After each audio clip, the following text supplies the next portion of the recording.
everyone, welcome to Crossroads PlayStation Podcast for Boss Rush Games. I am LeRon Corkins, and as you can see, the squad is all here with me tonight. So everyone, say hello. Typo Queen, Nellie, what's up? Hi, everyone. PlayStation Doctor, Austin Campbell, you the man, dude. What's up? I hope the Kingdom Hearts dorks are happy now. I'm glad to see them all being able to rejoice. And Sora joined Smash. And Austin, yeah. why are you trying to get me started? You know I have a fundamental problem with Kingdom Hearts. I'm just saying that I'm happy for Disney Hearts Kingdom Hearts people. I'm glad that they're going to be able to play Sora in a game that I will never play.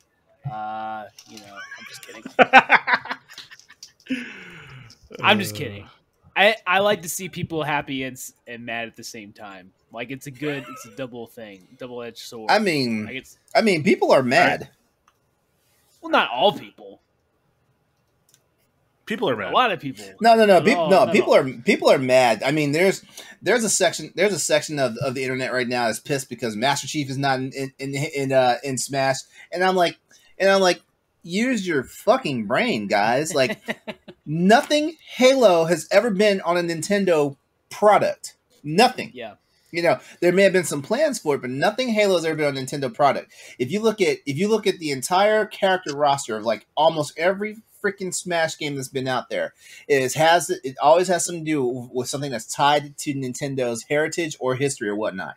So everything you see on there, from Solid Snake to Ryu from Street Fighter to some of the most zany stuff that you figure wouldn't be there, it's all because like their game, their property, or something has been on a Nintendo system throughout the history of Nintendo. So y'all some dumbasses thinking that Master Chief is going to show up, in Smash before Halo shows up on a Nintendo console. Just guys, maybe Master Chief will come to Nickelodeon All-Star Brawl, okay? Boom! Make it happen. Book it. I'm holding out for you guys. Yeah. I hope Master Chief gets his ass beat by Helga. Hold on, before we get too deep into it, I need to just go ahead and introduce this guy. He's the man. He's somewhat the myth. I'm not sure if he's legendary, but hey, Logan, what's up, man? I'm only legendary in I win regular season games against Austin. I'll never beat him in the playoffs, but I win fantasy football games against Austin when I don't need to. And so that's the only time I'm ever legendary. So wait, your bracket's only busted when it comes to playoffs? When I face Austin at any point that I actually need to win, he somehow pulls a win out. He does it every time. Last year, I talked a lot of shit. I even made an animated video game scenario thing last year to talk shit about Austin at the end of the season. He kicked my ass so hard. This week it didn't work, and I didn't even talk crap on him either. I behaved for once. Austin's not gloating. This is weird right now. Austin usually gloats. I'm surprised too. I'm not a gloater. I just wait till the end of the season when he kicks you just talk shit. Wait till the end of the season when he kicks my butt and pigskin pick'ems. I talk shit about other things, but I don't gloat about myself. That's just not something I'm good at. Although I will talk shit about whatever you want me to. Give me anything. All right, come on. Hit me with something on my hopes, man. Come on, I've been waiting for it. Listen, they barely survived the Eagles. You already thought Sage Steele was a white woman, I guess. So I don't know. Maybe you got the Mahomes thing going on with his, with his woman. I don't know. Maybe you got confused. Speaking of Mahomes, I got a compliment on my hair the other day, and they're like, your hair reminds me of Patrick Mahomes. And I was like, you know what? You need another 4 inches, but yeah. Yeah, I don't think I'm gonna get that far. It'll probably be this time next year if I get 4 more inches. It is crazy though, because you walk around Kansas City. I did a lot of that over the weekend. There's so many kids that have the Patrick Mahomes haircut. You go to a barbershop and it's the Mahomes special. It happens. The Mahomes special. The Mahomes special. I was at Legend Shopping Center and I probably saw 20 kids with the Mahomes haircut. It's crazy. This guy's taking over the city. So, It's how's everybody? honestly a tragedy. It's just terrible. I mean, it's just kind of like the Tennessee Titans. How's everybody's week been so far? Busy. Busy already on a Tuesday? Busy. I'm always busy. Like I work 7 days a week now. Actually, you know what? Yeah, my Monday was shaping up to be like one of the Mondayest of Mondays ever. But it kind of pulled itself out like 2:00. You know, it waited till 2:00 to do it. But you know, Oh, sorry. what? Oh no, Nellie zingers. No, she's not gonna say anything now. No, it's I already guess, been a week. Go ahead. We'll talk about it. All right. Twitch just asked the question. That's why I'm like, oh, okay. Oh, Twitch just asked a question. What Twitch ask? Yeah, what did Twitch ask? If not Sora, who would have been the final Smash character? Aloy. She's been in everything. Wait. Twitch? Wait. Oh, wait. It's not in my stream chat. It's just Twitch just asked the question. Yeah. Okay. I'm on Twitter right now. Okay, wait. So, if not Sora, who would it have been? Okay, this is what I said last night when I was on. I was a guest spot. I was a guest star on Nintendo Pal Block last night for Boss Rush. So there you go. I said this last night. I said that if it wasn't so close to, because Nickelodeon game came out today. If that game wasn't, if that game didn't come out, if that game wasn't coming out so soon, there was a good chance that one of the Ninja Turtles may have shown up in it because I'm using logic here. Like I'm thinking of games or properties that have been associated with Nintendo throughout Nintendo's history. So I was saying either the Ninja Turtles may show up, or if we want to be really throwback, Billy and or Jimmy from Double Dragon. That's what I would have said. You know what? Those would have been safe bets because guess what? They've existed on Nintendo consoles, unlike Master Frickin' Chief. Yeah. Or I mean, Battletoads could have been that Xbox representation too, because of their history with Nintendo. Right? Yeah. I really thought it was going to be Sakurai, or I really thought maybe it was like an actual representation of him. Yeah, that's what I was hoping, or what I was thinking. I had hope for Pepsi Man. But we did not get it. We did not get Pepsi Man. I love Pepsi Man. I don't care what nobody says. I thought it was going to be some like Lego character because Lego and Nintendo have kind of a history together. Kind of could have been something cool. We had some epic Smash. Nelly, who did you say? That is a good question. I don't even know. Why'd you bring it up? Because you got the three of us. You got three of us being freaking nerds here. You need to join in on this. What if it was Leon? What if it was Leon? Exactly, because Resident Evil 2 has been on. Yeah. Resident Evil 2 has been on. Well, shit, damn near every Resident Evil game's been on Nintendo. Is Mega Man the only Capcom character on Smash? Is Mega Man the only Capcom character? No, you got Ryu from Street Fighter. Yeah, that's right. Okay, so hear me out. What if it had been? Keep in mind, I think this is they made one of the best games for the N64. There's a new movie coming out. What if it was 007? GoldenEye was one of the best N64 games. That would have been cool. That would be one of the best things that happened to Nintendo 64. That would have been cool, dude. Yeah. That would have been cool. Yeah. Who's the short guy in 007? The guy that you weren't allowed to play as? I know you're talking about. I can't remember his name. Yeah. Is it? Wait, was that it? No. You're getting that guy confused with the Fantasy Island dude. Is this the song of the Sibyl? Wait, is that the guy that says the plane? Yeah, that's the name. That's the name she just pulled out. I don't remember what we watched as a family. We used to watch the show as a family, and at the end of it, it would begin with Fantasy Island. So I saw the opening for Fantasy Island hundreds of times and never cared to watch the episode. The plane. Yeah, that's all we heard. I'm not going to do that anymore. Because somewhere is disrespectful. I'm not going to do that anymore. Yeah. It says his name is Knick-Knack. Knick-Knack? I just remember he had the top hat on. I just don't remember what his name was. But I remember you could not beat him. That was against the rules, which I didn't play GoldenEye all that much. Yeah, I remember a lot of people's house rules is like you can't play that guy. I remember that. We played as a kid. We played a lot of Nightfire, which was on PlayStation 2. It was like that was our 007. We played through that game a lot. See, I think Perfect Dark was probably that game for me. Like that was a game I played a lot of. Perfect Dark is great. I can't wait for the next game. For the the remaster the Xboxes were coming? Well, it's a brand new game. I think it's brand new. Okay, my bad. Odd Job. It's Odd Job. Of course, that's the name. That's the name.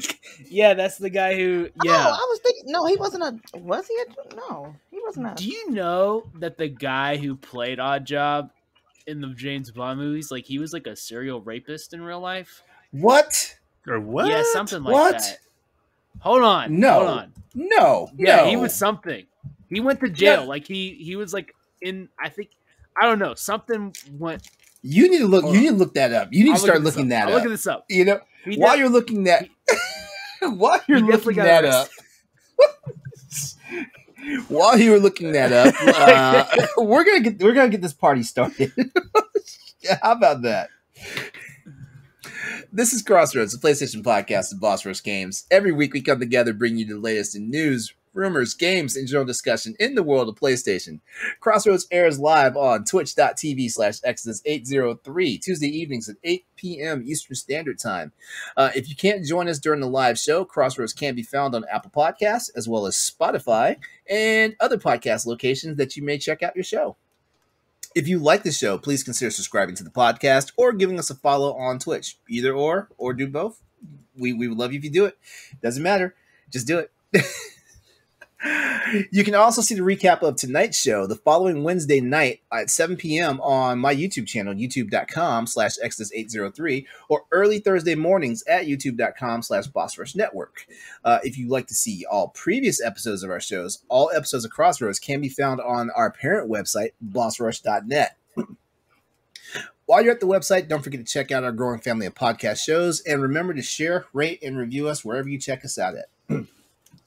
One last note, you can always chat with us to keep the conversation going over at Twitter at ps_Crossroads, where we hold it down with more news, events, and topics. Austin, did you find out what this dude is? He a serial rapist? Did you find it out? No, he's not. He's not. I must be thinking of something else. There was something along those lines. Now I'm curious. Now I'm curious as to what actor you may have been thinking about. I watched it. I know I saw it on a Watch Mojo list because I catch myself watching those all the time, and I can't. I watch those all the time too. Who it was that? I don't remember. I'll find it eventually. Austin, you have failed this. Let me not put shit on his name. He is not a serial rapist. Okay, he was not a serial rapist. Austin, you have failed this city. His sister's cousin's gonna watch this and be like, "Oh my god, oh my god, this lunatic." All right, everybody. What have we been playing this week? Logan, you're the guest on the show, so what games have you been playing this week? So I've been playing Descenders on Xbox, and then right before we started this, I was actually on a hunting trip in Red Dead Online on PlayStation, and then doing one final playthrough of Zero Dawn before Forbidden West comes out. So I'm on the last mission of the main story. I'm getting ready to go into Frozen Wilds, and then rock that. So, all right. I still don't have the platinum in that game, so I'm after the platinum finally. Wait, you haven't platinum? I know this is my fifth playthrough, and I've never platinumed it. As much crap as you talk to me about me not completing the game one time. I've beaten it. Exactly. As many times you talk crap to me about not finishing the game, you played this game. I don't hunt foxes; they're really hard to get, and. I suck at the hunter trial. I really suck at hunting grounds. Logan, I legit feel like you played Horizon Zero Dawn about as many times as I've played Mega Man 2. Come on, man. I didn't say I was good at it. I never said, "Hey, man, I'm the best hunter in the world." No, I freaking love the game.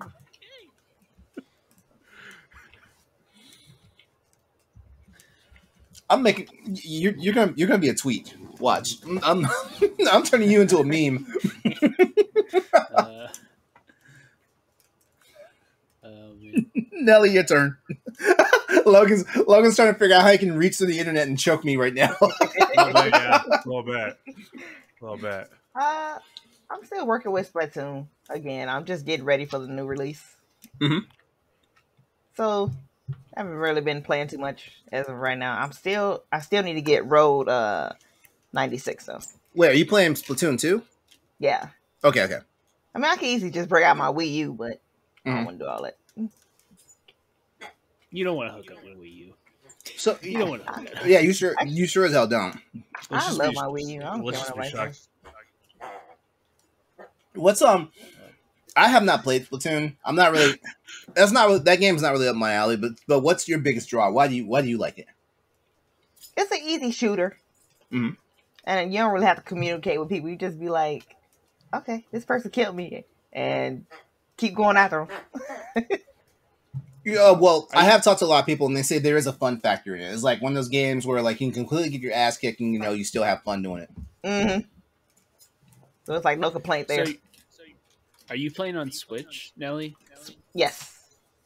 We should play sometime. You should show me the ropes because I'm always confused. And Nelly is playing with her toy. If you hear the noise, I was just about to ask, what is that? you know.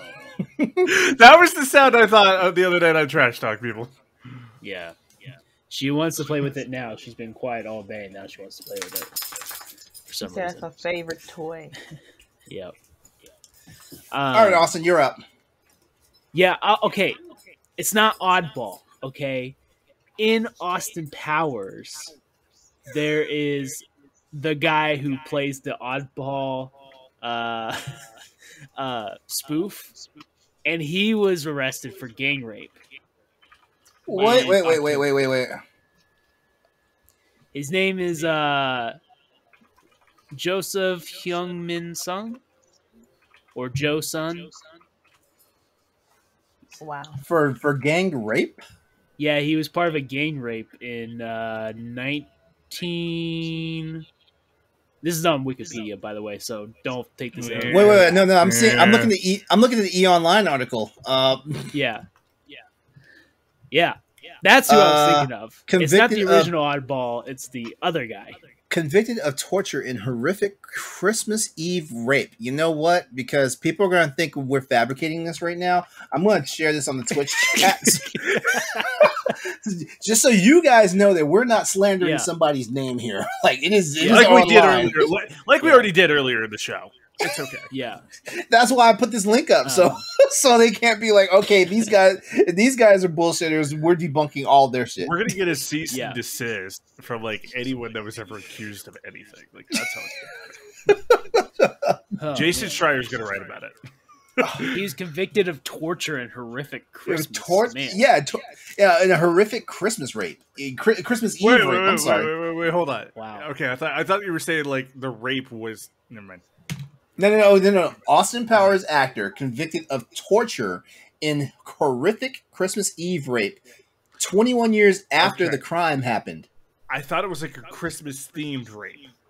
The way the first sentence came out. No. Austin, please tell us what games you're playing this week. All right. I'm playing the same games. I'm playing Assassin's Creed Valhalla, which I'm hating even more the more I play it. Like I really why play it? That game is keeping you from playing Kena Bridge of Spirits. That game is going to keep you from playing Metroid Dread this week. Dude, there's a Far Cry 6. There's a brand new vertical shoot 'em up that I'm like looking at. I really want to play. It's Austin. You can punch the clock. You can ring the bell on this one. We won't even be mad at you if you do. I'm like, it's not even so. It still annoys me with all the alarms that it keeps giving me about helping this guy. I've kind of agreed to that, but then just it's so long and it's so boring. It's the same quest that I did in Origins, but just with Vikings. I'm like, man, I don't know. Maybe this Assassin's Creed is the one that finally broke me. It says, you know what, Assassin's Creed is not. I had my time. Black Flag was still my favorite of all time, and maybe I need to just move on to different games. But yeah, man, I'm like, ugh. I want to like it, but I'm not. Well, I heard Valhalla is like a really good game though. I think the other one was Odyssey. Like that's the other one, recent one that's really good. I mean, Odyssey and Origins are both phenomenal games. Odyssey was the one they missed, right? So like they when Assassin's Creed switched over to like that bigger open world, new AI within the game, it was really, really cool. Origins is phenomenal, has an incredible story. Odyssey I thought was a little too big, but like I played Valhalla when it came out. Austin, a lot of the complaints you're having, I had too. Like it's extremely repetitive. And it's the same thing over. Isn't that every Assassin's Creed necessarily, game the newer format?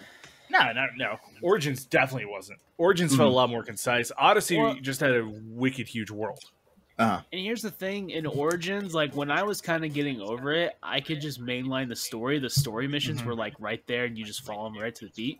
With Valhalla, it's like they're not even telling you which one's the story missions. They're like just kind of throwing them all together.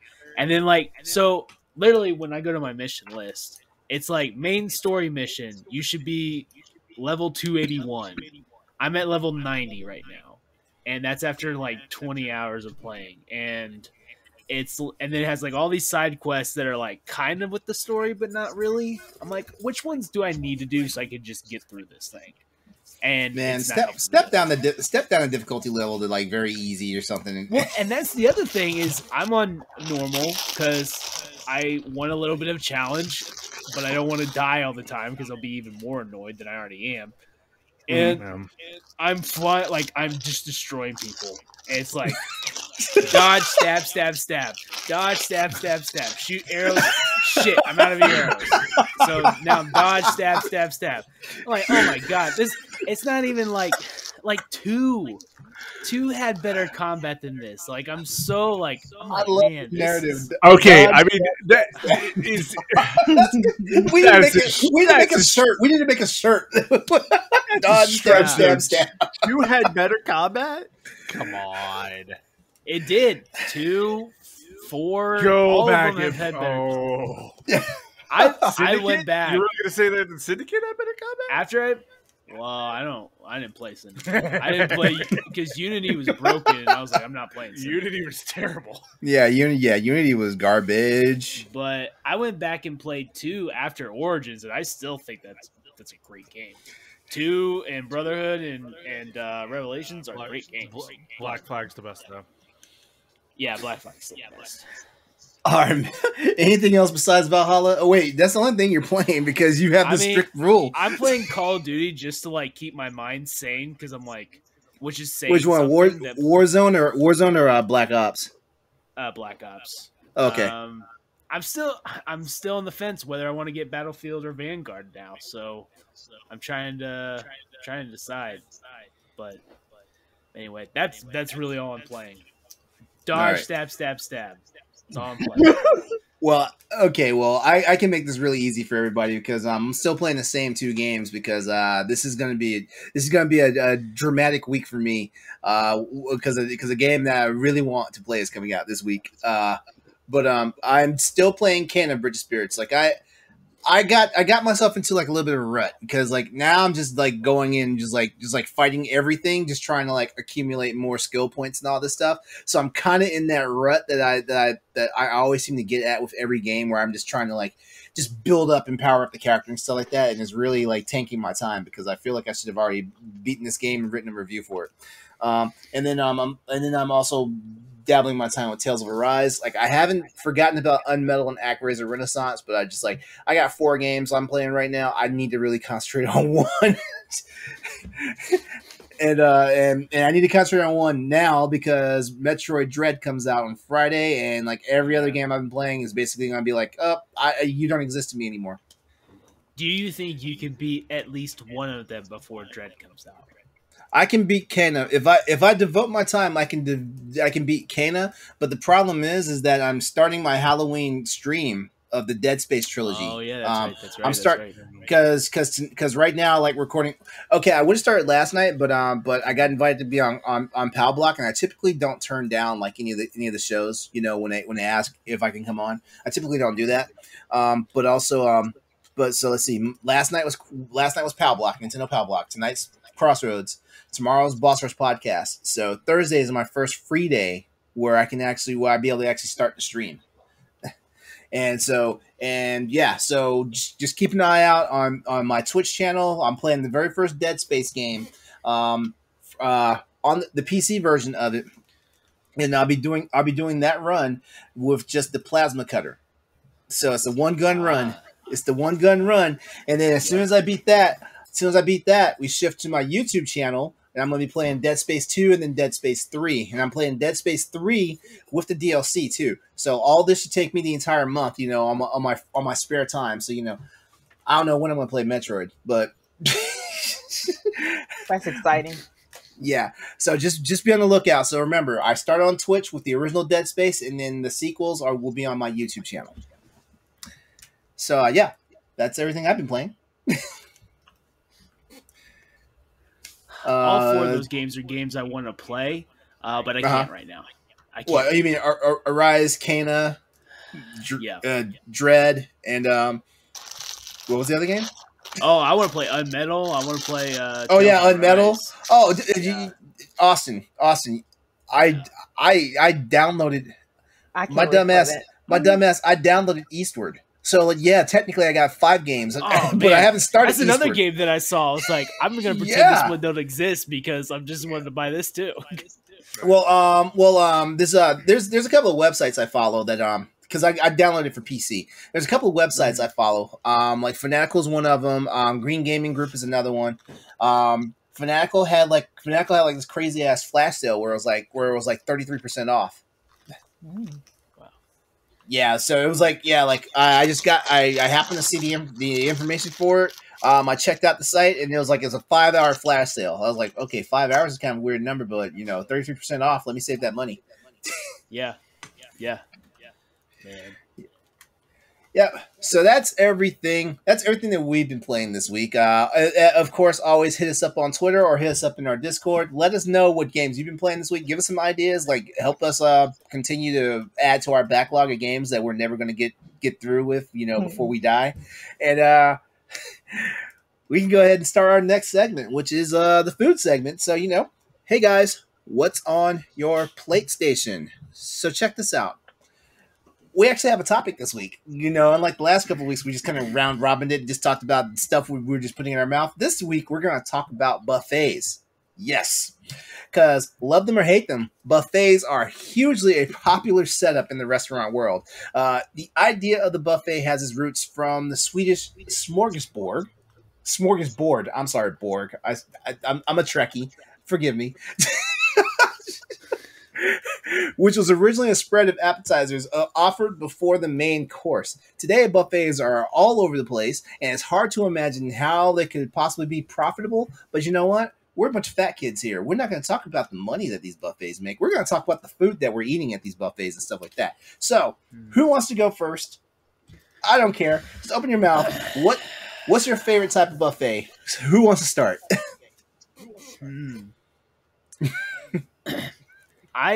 Do you want me to tell you a story about how buffets kind of got ruined for me? Yes, tell the story. Yes. So, when I was 12, 13, I used to help this guy clean carpet. And we would go to Golden Corral and a few of the other local buffet places and clean the carpets afterwards. After they were closing time. Oh God, this is about to sound bad. And it is some of the not Golden Corral. Golden Corral was actually pretty all right. One of the locations was really nasty, but the other one wasn't that bad. But there was another buffet. without telling us the name of the restaurant, just tell us the type of food that they served. I mean, it was just everything. It was like a typical buffet. I mean, from so it wasn't a specialty. It wasn't a specialty place like a Chinese. No, not a specialty. Okay. Pizza. But yeah, those kind of got ruined for me. My favorite is the Chinese buffet. or any kind of, but you have to be there when like it's popping, because if it's like if you walk in, there's like 4 people, that food's been sitting there for a while and it's not gonna be good. So you definitely got to go when like it's crowded. You gotta so basically, if you drive past your favorite spot and you see the parking lot is packed to the gills, you need to go find a parking space or walk across the street. If there's exactly one spot left for you, you came at the perfect time.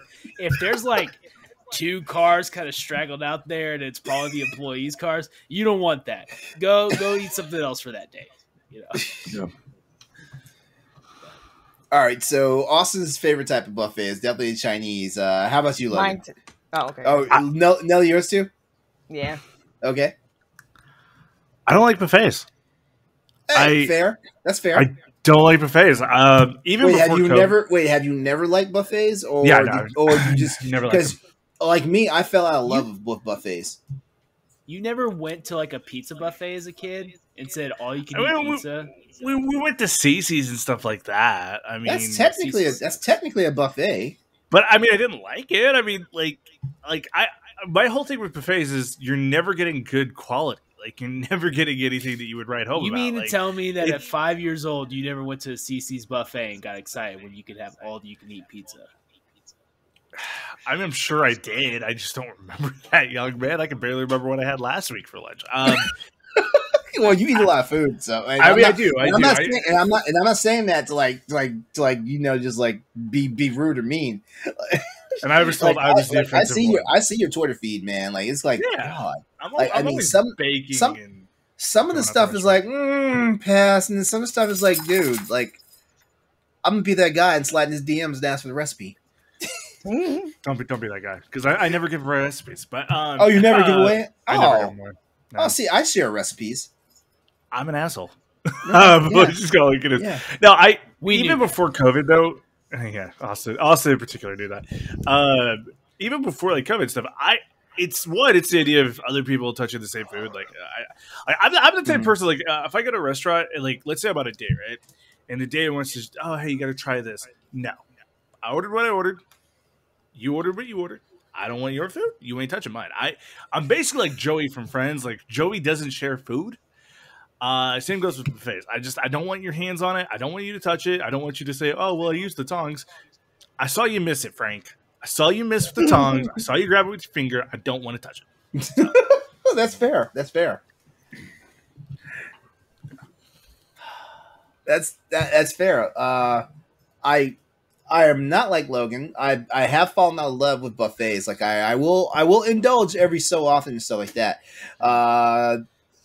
There's a Mexican restaurant out here, and I'm forgetting the name of it, but I see them all the time. As a matter of fact, they're on my drive every week to my weekly business meeting, which is tomorrow morning, by the way. They're in the shopping center, and it's a Mexican restaurant, and they have a lunch buffet from 11 a.m. to 3 p.m. And trust me, it's basically their entire menu except buffet form. So it's not like, like how some places have like a modified menu, when they do a buffet. Like this place, trust me, anything you want that's on the menu, like it's on the buffet line, stuff like that. Right. Yeah. So my favorite type of buffet is definitely like Mexican, and second place is like Chinese and Asian. Indian buffets are good too.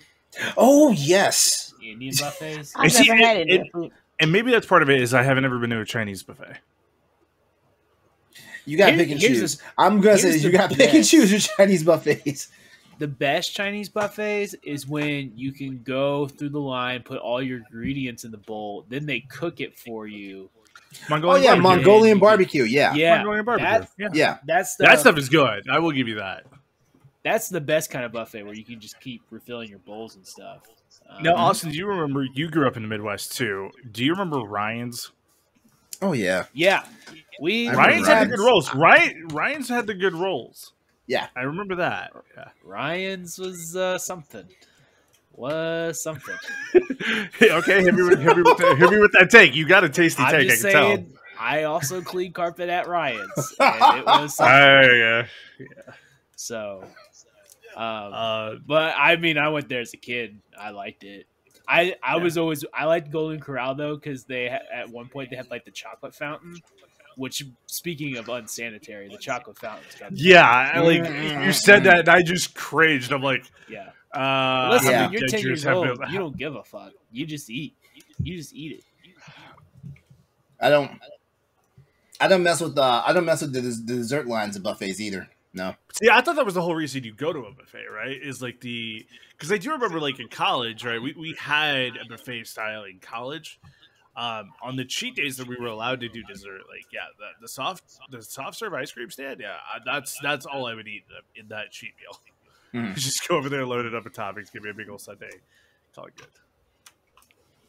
I would just get gummy worms. I would go to where they put gummy worms as the topping. I would just get a bowl full of gummy worms and be like, I don't need ice cream. See ya. I do remember one time we were at Ryan's, and I might have been like 6 or 7 years old. I remember this old lady like really rudely stole the last piece of chocolate cake from me, and I'm like, "You don't have much longer to live. I have all my life ahead of me. Let me have this joy." Logan was about to trip this old ass lady. Oh man, I was about to go full Happy Gilmore style. He was going to trip her. She can have all the chocolate cake she wants in heaven. Okay, just send her there early. That's what I was trying to tell her. I was like, "Just go ahead, Barbara. You see the light." He was going to trip her in a way that her head bounces off the adjacent table, and she's just going to meet her maker. I mean, she probably had diabetes as it was. I was saving her. Oh, jeez. Ew. Oh man, Logan, man. Okay, you know what? Diabetes is no joke. Diabetes is no joke. It really isn't. No, and I probably have it. I should be more cautious. But all right, Austin, since you started off with the gummy worms and stuff, what is the favorite item on the buffet that when you go to a buffet you got to pick it up? Because I tell you what, like when I go to Chinese buffets, like I'm always getting the damn crab rangoon. Now that I'm thinking about it, I mean, pizza, like pepperoni pizza, I would always get. Like I would just stack that shit. Yeah. I would eat like 2 pizzas. I'm not gonna lie. If I was like in my teenage years, I would just eat it. But the way Austin says stack that, I'm sitting thinking he's got like it looks like a tower of pancakes. Yeah. Everybody else is like, man, I'm so concerned about making stacks. Austin's like, I got 4 stacks of pizza. If you're in the Midwest, you just stack your pizza on top and you pour ranch like it's the syrup. And dude, yeah. Oh, yeah. Oh man, I've never done it like that. I don't know. Never done it like that. Listen, ranch on pizza is good, but he's saying stacking. Then I don't know if I get down like that, Gina. That's what we call a Skytooth deep dish. Is you just stack Mazio's pizza on top of each other and put the ranch. Let me tell you, you haven't had real pizza with ranch until you had Mazio's ranch, because that stuff is not. I'll be down next week. That stuff is not good for you. But now hold on, are we talking like a Wingstop level of ranch? Like, is it that good or is it better? It's way better. It's like, and it's thicker. It's a thick ranch. I can't even explain it. It's not real. Like, it's not real. I've no ranch is even like it. I don't even know if it's real ranch. I don't even know. Why didn't we eat ranch there when I was in Oklahoma? Because it's like, it's a pizza chain here, and we have it everywhere. So it's probably like something we were just like, yeah. Oh, so it's really common. It's really common for Austin, basically. Fair enough. Yeah, I was like, it's like which we had phenomenal food. All we have in Skytooth is Mazio's and Pizza Hut, and so it's like. Well, I mean, I've literally had dreams of Max Barbecue in the months since I've visited Austin. Yeah. But chicken tikka masala and rice. The first time I had that at an Indian buffet, I literally died. I ate so much of it that me and my friend walked out like we were hungover, and like we can't drive home. It's bad. Like our stomachs are so full and that was the first time I ever had Indian food. I was like, I love Indian food. That's one of the other reasons why. That's one of the other reasons why I don't do buffets anymore, because it's like you know, like when you're at a buffet, like okay, like it's already bad enough that our brains in like regular eating conditions like will ignore that sign that our stomach and say, hey, it's time to stop. But when it's in the buffet, it's like your brain is deaf. It's not even ignoring it. Your brain is just like, oh, I didn't even hear you say it was time to stop. Because you're so convinced that you have to. Yeah, you're so convinced that you have to get your money's worth. Yeah, could you look at the buffet line and see every food? And you're like, I paid for that. I paid for that. I paid for that. I paid for that. Well, here's the thing about it: most people get their money's worth off of 2 plates. I don't. No, I'm genuinely curious how many plates Austin's record is. I have to keep. If you're not eating at least 4 plates, you might as well not come. Okay. I mean, like I used to be able to eat 4 plates, but now I usually stop at 3. Because I respect myself. What has Austin ever had? I have no self-respect at all. Nellie, what's your favorite buffet item? Actually, since we talking about like the Asian buffets, I like frog legs. Okay. I love frog legs. Oh my goodness! I loosened the whole tray at one point. I loosened up enough to try it. It's actually it's actually very good. Like it really is. Frog legs. There's just something about it, like the last time before I had frog legs, the last time I interacted with anything frog related was while I was dissecting them in biology class. So I was like, no, don't need to eat them. So like, yeah. I wish I would have dissected a frog. We dissected a pig. It was terrible. Wait, what?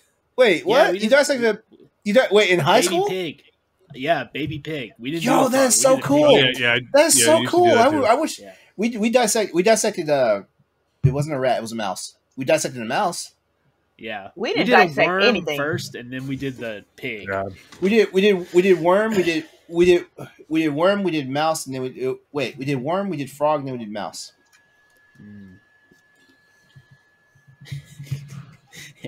Poor Jerry. I never Poor did. Jerry. I never dissected anything. Is that what you named the pig? No, that's the mouse. Poor Jerry. Oh, Jerry's mouse. Okay. Okay, so I guess Logan, you're gonna exempt yourself from this since you're not really a buffet. I mean, if I had to pick what it's the world's crappiest brownies that you can get at CC's, the powdered sugar coated brownies.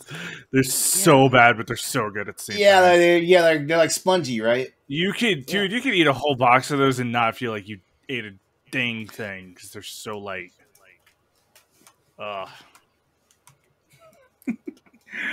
Well, there you have it. Buffets.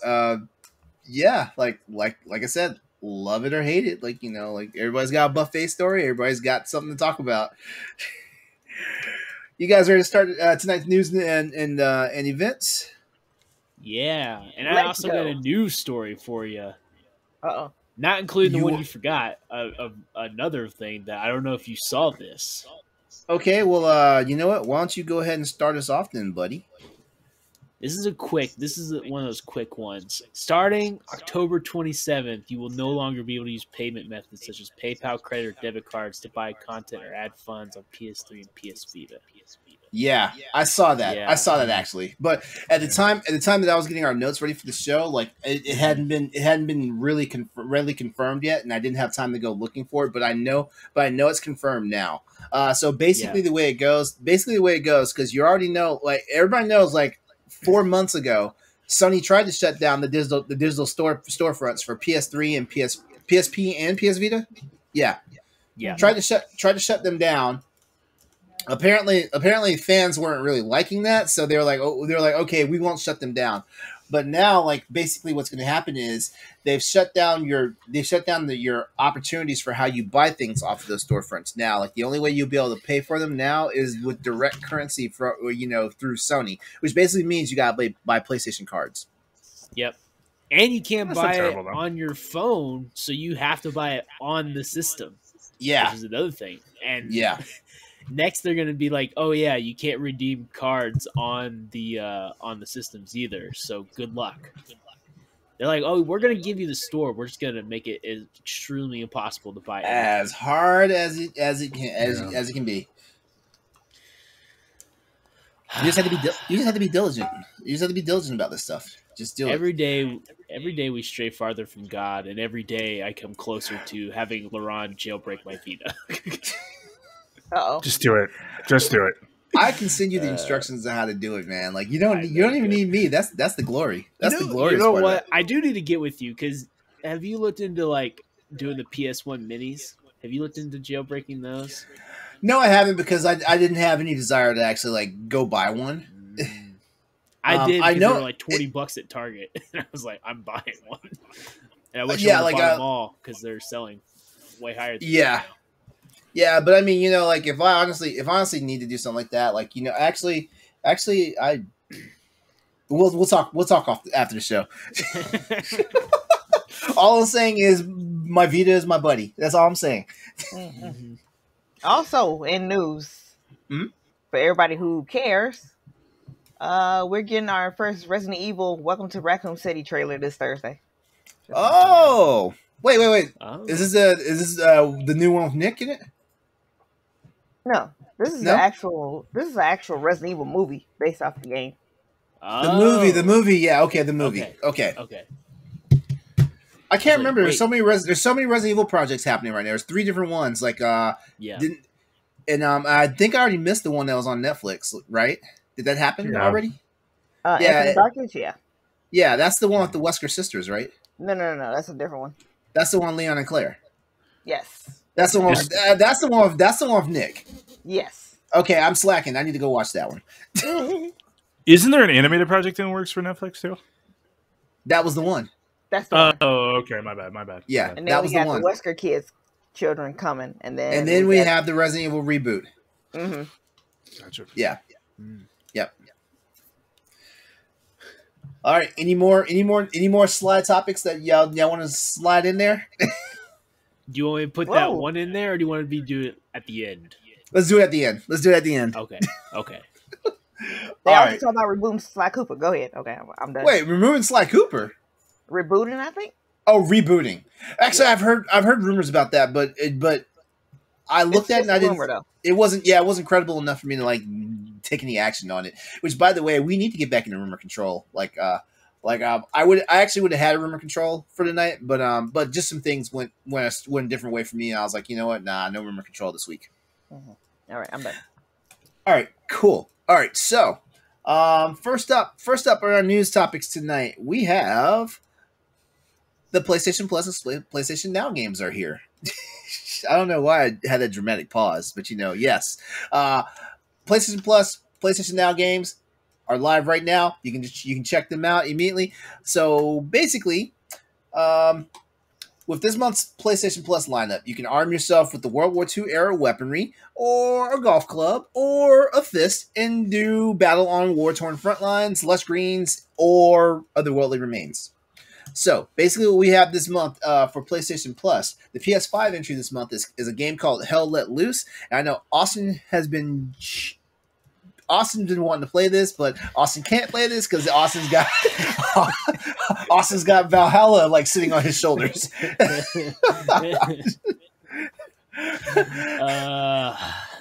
Hell Let Loose is the PS5 entry for this month, and it is a World War II inspired multiplayer that splices epic 100-player battles with a unique resource-based RTS-inspired metagame, where commanders direct the flow of battle and coordinate powerful in-game abilities that influence the team's march towards victory. All right.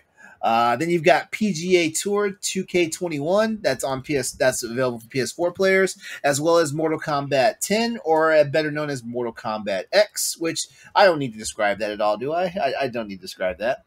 It's a fun game, though.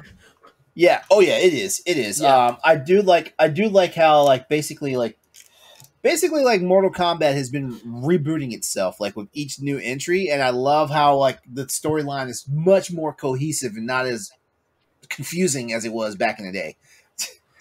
Yeah, so I'm appreciative of that. All right, so looking at PlayStation Now, this is where things get interesting. PlayStation Now's October lineup is so massive, you may have to struggle to like just figure things out here. But here we go. You got leading the pack, The Last of Us Part 2. Dude, y'all, hey. Mm-hmm. What is Sony is on one right now. Like they are just they're not waiting too long to like just drop their AAA titles on PlayStation Now. Like it used to be a point where it was like we had to wait a whole year plus, for these games. But we just had. I mean, that's where we're at with Last of Us Part 2. Huh? Isn't that where we're at with Last of Us Part 2? Like we're at just over a year. I don't think it's over a year. It was over a year in June. Yeah, I was like, it came out last summer. Yeah. Okay. All right. Yeah. You know what? You're right. Yeah, it was a summer title. Yeah. Well, does that mean Ghost of Tsushima is coming then? It's got to be. I mean, Ghost of Tsushima, the regular edition, I would be shocked if it's not a PlayStation Plus game. Miles Morales? No. Here's the thing. When are we getting PS5 games on PS Now? That's the question. Well, remember, we talked about that last week. The patent is in place, and they're testing it right now. They're getting servers like ready for it and stuff like that. So I think we have to wait at least to the 1 year anniversary of PlayStation 5 before we start hearing some real news. I think you get that when over 50% of PlayStation active users are on PS5 compared to PS4. That's when they make the switch. Right now, PS4 is just giving them too much juice. I mean, and they know it. Look, you can't get a PS5 for you have to be watching different Twitter threads to get one. I think once the ecosystem calms down a little bit, they can get more people on PS5. That's when you get it. That's when you get PlayStation. Mm. So, all right. Also on PlayStation Now this month, we've got Fallout 76, which I'm surprised it hasn't been on PlayStation Now yet. I feel like it has though. I think it was at one point. I think it's been there before. Okay. Yeah, I played it on it because that was how I found out. Nope, that gives up. Oh yeah, I mean, I'm just saying. Usually when I get my information and stuff, it tells me if it's returning to PlayStation Now or if it's new. Yeah. And this didn't say anything about 76 being a returning title. We've also got 4. Maybe it's 4. That it was 76 because that was like last December-ish. I played that during Christmas. I know that. And it would have been PlayStation Now. I wouldn't have paid for that game. Well, I don't know. We're also got Desperados 3, as well as the Amnesia Collection. The next entry in the Final Fantasy series is Final Fantasy VIII Remastered. And let's see, we've got yet another Zombie Defense. That's the actual name of the title. That's not me being condescending. Yet another Zombie Defense. Victor Vran, the Overkill Edition, and everything that I just named off is available now. Yeah. Don't sleep on Final Fantasy VIII, y'all. Don't sleep on it. It's so good. Nellie, do you want to tell Logan, or should I tell Logan? Final Fantasy 7? No. Just 7's the best, you know. Just my thoughts and views on Final Fantasy 8. Yeah, hardly nobody likes Final Fantasy 8. And I sure as hell don't. I like Final Fantasy 8. I don't even actually like Final Fantasy 8. I don't even believe that he played it. It's been a few years, but yeah. I think you just don't know how to play. I think you just don't know how to read Roman numerals, and I think that's what it is. That could be. That could very well be because I know. I don't think you play Final Fantasy 8. Maybe one of the times I played 7, or maybe one of the times I thought I was playing 8, I was actually playing 7. That's completely possible. It's completely possible. I played 8 first, and then I went backwards to 7. Which one did you enjoy better? I'm pretty sure you enjoyed 8 better than 7. I'm pretty sure. Yeah, only because if you played it like that, I'm pretty sure you enjoyed 8. And then I went back and I was like, oh, okay. I mean, 7 was good too, though. So when you gonna jump on that remastered 7? I don't even know. When are you going to play 9? It's free. Well, it was free on PlayStation Plus. Please tell me you added it to the library. I did, and it ate up like most of my memory. Oh, I meant just add it to the library. I didn't mean download it. I mean, hey, beauty of PlayStation Now is you don't even have to technically download it. True. Yeah. You're out. All right, so real fast, The Last of Us Part 2 is available on PlayStation Now until Monday, January 3rd, 2022. So if you're looking for a way to play the game without actually having to pay like the actual purchase price, which isn't that game like $40 now? Yeah, but it's already been on the Black Friday rumor list too. Of like it's going to get like a $10 markdown at Black Friday, which makes sense. Yeah, but anyway, there's all of our titles, guys. Which PlayStation Plus game are you excited to try out? And if you are a PlayStation Now subscriber, which of these 7 games would you like to try out? Honestly, for me, I hate to say it, like my I'd probably be jumping on Mortal Kombat 10. That'd probably be me. Matches. I'll probably play a couple matches. Because I played PGA Tour 2K21 a lot, and it's fun. It's cool. Uh-huh. It's not Tiger Woods golf, but it's good. Yeah, Mortal Kombat's what I'm going to be picking up and playing. Yeah. Nellie? I play Mortal Kombat, so that's probably like the only one I'm excited for. But as far as like the PlayStation Now, of course I want to play the Last of Us 2. Okay.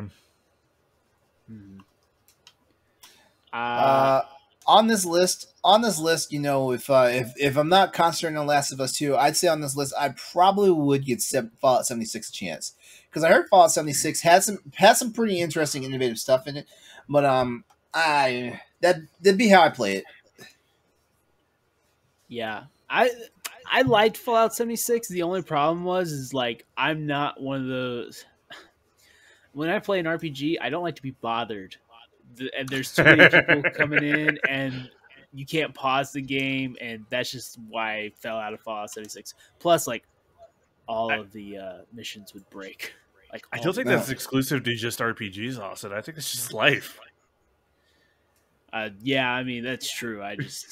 But that one specifically, I definitely want to play Hell Let Loose. Pretty sure I don't want to play Mortal Kombat X because it doesn't have my favorite character in it. I'm pretty sure. Who's your favorite character? Cabal. I'm pretty sure Cabal's not. Wait, I thought he was in this game. I thought he was in this game. He's in it. Yeah. He's either not an X or he's not an XL. I think it's XL. Yeah, I think it's 11. He's in 11. I was so happy when I saw Cabal in the movie, though. Yeah, how was the loved movie? him in the movie. No, I loved him in the movie. The movie was real good. I actually liked it. I really enjoyed it. I was like, that's a good reboot. But I didn't really have any doubts about the Mortal Kombat movie, though. Except, of course, Annihilation. But I mean, video game movies, they can go so. I mean, yeah, they can either be really good or they can be really bad. I mean, it depends. I mean, and I feel like Mortal Kombat just is still top tier video game movie adaptation.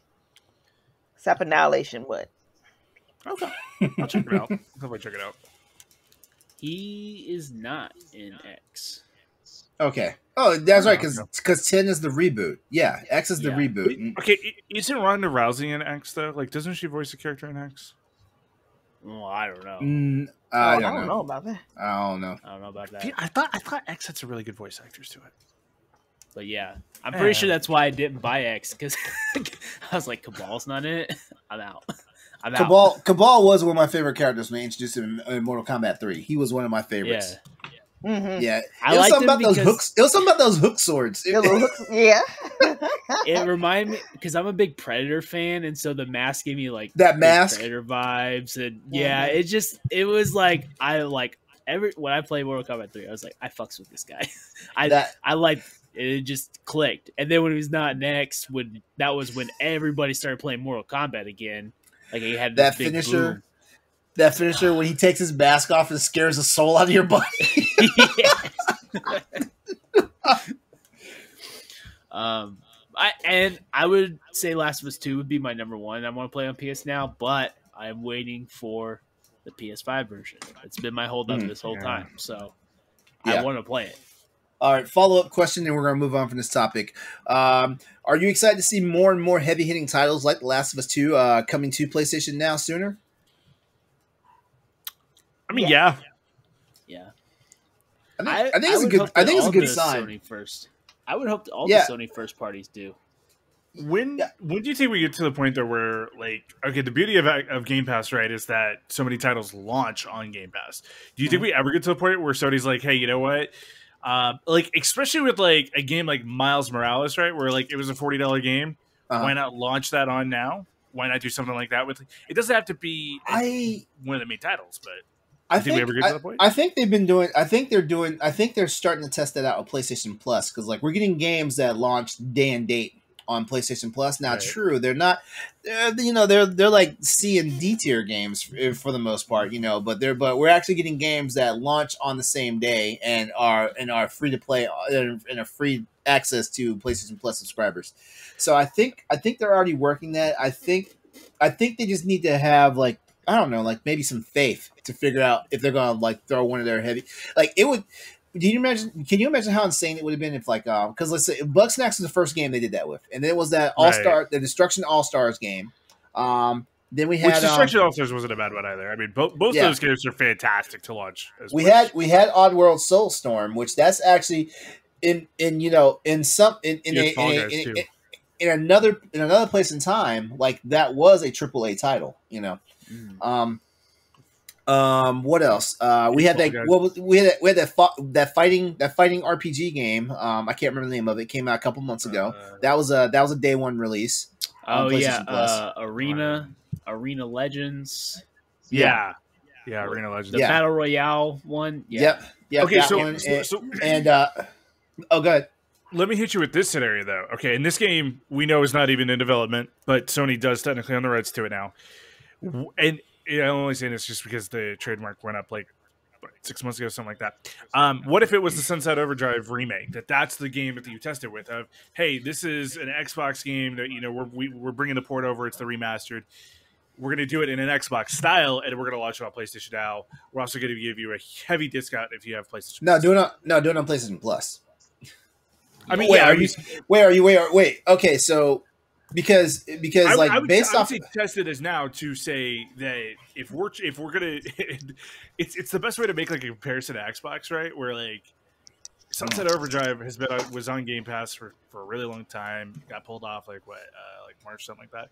Like that would be a good game to do it on now. Like you would get a lot of subs because one, it's got a cold audience. You could test it to make sure that's going to work, but then two, it's not so big of an audience that you're going to crash the PlayStation Now servers. Mm-hmm. Okay, I can see just my thought there. Yeah, I can see that.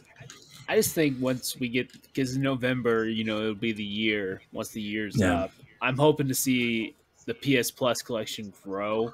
Get an expansion. Yeah. And it doesn't even have to grow. Like what if they just remove the 20 titles they have on there and add 20 new ones? Yeah. Or they just refresh the list. Well, and then I would say add some indie games in there, because that's the one thing that Xbox is doing is that to me, like as far as like PlayStation Xbox goes this year, I mean PlayStation's had a few big exclusives, with Ratchet and Clank and Returnal and stuff, but Xbox really has had a lot of indie games. They I think the only one that they've really had is Flight Simulator so far, and then Halo eventually this year. But the indie games is where they're beating PlayStation right now. They're killing it. They got all these indie games on there that people are trying out and talking about. And if PlayStation would just have that on their PS Now system, I think that would get them more love. But the problem is they keep releasing just PS4 games on there, and I think it's because they know PS Now is kind of shitty. I mean, just to be honest, and I think they're just. I mean, they're gonna run out of PS4 games soon. Yeah, I mean, they're just gonna reboot it somehow. I don't think either PS Now is gonna be totally rebooted, or they're just gonna say, "Hey, we're doing the PS Plus collection," and why not be our kind of competitor for Game Pass? Why not port there? Okay, remember the PlayStation Classic? Why not port all those games over to Now? Like, I don't feel like that's too hard to do. I don't know. We can say the PlayStation Classic. We're talking about the ones like if you go in the store, like they're in the red boxes, right? No, it was the actual physical console that came out 2 years ago. Oh, the PS1 Classic. That thing was broken. It was broken. Absolutely, it was terrible. I'm not saying it was good by any means, but the 20 games that they had on that, I mean, there were some decent titles in that. Throw that on PlayStation Now. Like shit, they had Tekken 3 on there. At that point, you're acting, and I don't mean this in a derogatory term at all. You're acting like Nintendo in that aspect in a cool way of like, hey, we have this nostalgia piece. Here's the PlayStation Classics. Let's put it up there with Now, or make it as part of the PlayStation Plus experience. I mean, that could be cool. That's a good idea, actually. And it would work with PS4 and PS5. If they would do like what Nintendo's doing with theirs, where they would have PS1, PS2, I would pay an extra $40 or $60 a year to get all these PS1, PS2, PS3 classics on there. I absolutely would too. I don't know how. I don't know. I'd have to think about it because I don't know. Here's my thing. Like I barely play like a lot of my old school games now. Like I have an entire library of old school games, on my Vita and stuff. And the only ones I ever, okay, hold on. Here's my Vita right now. This is a time filler while we wait for Nellie to come back. We can go on to our next topic here, right? Okay, so hear me out here. And yeah, you just heard the noises, so you know it's my Vita. Oh yeah. Here's what I got. Here's what I got right now as far as retro stuff on my Vita right now. Where we at? Okay. I'm surprised it still makes the noises. I figure you would have jailbroken. Love it, though, make some other noises. Right? No. Why would I do that? Okay, so. Oh God, that's beautiful. Remember that noise? Yeah. Oh. Okay, so. I got Final Fantasy Tactics. Dino Crisis 1 and 2. Yeah. Chrono Trigger, Breath of Fire 4, Einhander, Lunar, Loco Roco Midnight Carnival, Breath of Fire 4, Front Mission 3, and Vagrant Story. That's not a bad lineup. Okay, so here's what I'm saying. Like, okay, we are getting ready to go. Oh, and Killzone Liberation. Attaboy. I'm proud of you at that point. Think about this. So, like, the next, 4 months, 5 months, are really, really busy especially for PlayStation, right? We've got Riders Republic coming out next week. We've got Call of Duty's coming out. We've got all these big games coming up at Christmas. Then we go into the new year. We got Forbidden West. Like, that would be that perfect thing because, from March to June, there's nothing. Nothing, heavy. Like, if they slide Ragnarok in, I think Ragnarok's a June release. If they slide Ragnarok in at the end, do a spring, hey, we're going to refresh the store with some classics. Here's a bunch of pieces. And if you could somehow figure out a way to instantly sell this would be to find a classic version of Crash or Spyro to put within that collection. I know the licensing on that's weird because of the whole Xbox and Nintendo thing now. But if you can do that, dude, it's the hit. That would take a lot of the I'll be working my backlog from March to June. And so good way to do it. That's when I'll get really good at Call of Duty for a month. All right, so any final thoughts here? No. All right, cool. All right, well that was a good topic. Yeah, I like it. Even though technically it was all a conversation piece off of just the PlayStation Now and PlayStation Plus games that we're getting this month, but that was a good topic. All right, so we're gonna move on to our next news topic here, and we are going to talk about what I like about Crossroads is even though we're the PlayStation show, we talk about everything that goes on in gaming. So guess what? We're about to talk about Phil Spencer. Oh, I love him. All right. So this news topic, Phil Spencer says there are multiple pinch points and that the chip supply isn't the only thing to blame when it comes to the actual next-gen console shortage. All right. This news comes to us from Video Game Chronicle. Thank you, Tom Ivan. Okay. Microsoft exec and Xbox boss Phil Spencer has said that the ongoing PlayStation 5 and Xbox Series X and S shortages can't merely be blamed on the chip supply chain constraints. That is the most commonly cited reason for the issue right now. People, even I have said it on the show that it's the chip shortage is causing all this to happen. But there's more at stake on this. And according to Phil, there are multiple pinch points in the process of manufacturing and delivering consoles to the market. Notice I said delivering consoles because guess what? I talked about this last night on Nintendo Power Block. One of the major problems we have once we get past the silicon shortage, like because of the pandemic and stuff, like trading and shipping lanes have been affected by this stuff as well. We also had a train derailment that happened last week, and it happened on one of the major infrastructure lines for rail transit and stuff. And a lot of our commercial stuff gets transit on that particular line and stuff like that. So now we have all sorts of things going on with us. We also have the damn tariffs going on, which means stuff is getting more expensive, which means it's being more costly to produce because they might not make enough profit on it in the first place, things like that.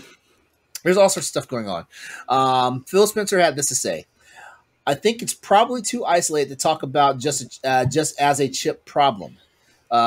When I think about what does it mean to get the parts necessary to build a console today and then get it to the markets where the demand is, there are multiple kinds of pinch points in the process. And I think regretfully, it's going to be with us for months and months.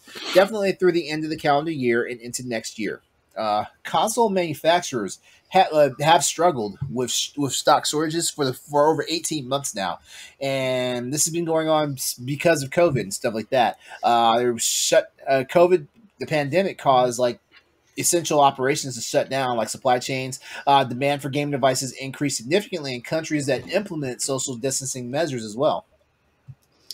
If we look at the PS5 and Xbox Series X, as well as the new RTX graphics cards from NVIDIA, things have been increasingly more and more difficult to secure, with most restocks selling out within minutes. We're not going to talk about the reason why restocks are really problematic either. We're not going to talk about that. Spencer did say that he too is disappointed that fans have not been able to get their hands on the new hardware, and noted that both the PlayStation 5 and Xbox Series X and S are good consoles that people have been eager to get their hands on.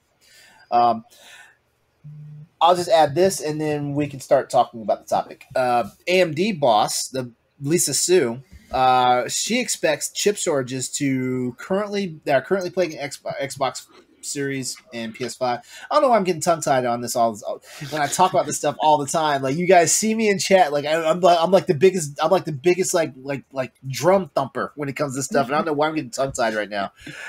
Lisa Su, who is the head of AMD, which is the company responsible for making the actual chips responsible for PS5 and Xbox Series consoles, she says that the shortage is likely to continue until the second half of 2022. And then we have chip maker Toshiba recently warning that supply issues regarding power regulating chips will stretch into the next year and perhaps even beyond. There we go. Yeah, I mean it's across the board. Yeah, I mean it's not just video games too. I mean, look, I work for those. Our supply chain is completely full of longer wait times than normal. Try getting lumber right now. It's impossible.